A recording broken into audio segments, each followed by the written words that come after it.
adesso sta generando un certo sconcerto sia tra i militanti che la base, devono già capire, bisogna interiorizzare quello che sta succedendo. Io lo ritengo un errore, perché era appena partito un governo, era bene mettersi alla prova e cercare tutti insieme di far lavorare il più possibile appunto i nostri rappresentanti al governo stesso per produrre effetti, per produrre atti nuovi, concretezza nei confronti dei cittadini. Il segretario regionale del PD Alessandro Luigi Bisatto lo definisce un errore. La scelta di Matteo Renzi di lasciare il partito per fondarne uno di proprio al momento sembra non avere ampio seguito in Veneto, anche se voci di corridoio parlano di lunghe e sofferte riflessioni da parte di molti renziani. Una decisione certo nell'aria, ma che stupisce nelle tempistiche. Nel padovano ancora nessuna conferma di fuoriuscite, nemmeno l'onorevole padovano Alessandro Zan, molto vicino a Maria Elena Boschi, sembra essere nella lista dei nomi pronti a lasciare il PD. Le scissioni, le divisioni creano scompiglio, non sono capite quasi per nulla dall'elettore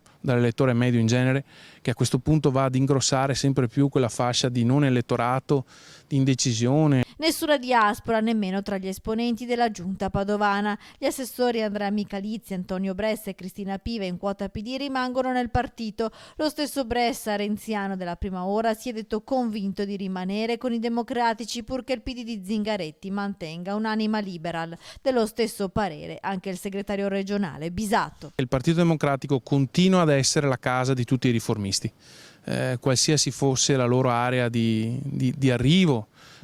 Quindi i liberal-democratici, i socialisti, i socialdemocratici, i cattolici. Se questo avviene, il Partito Democratico continua a svolgere appieno la sua funzione.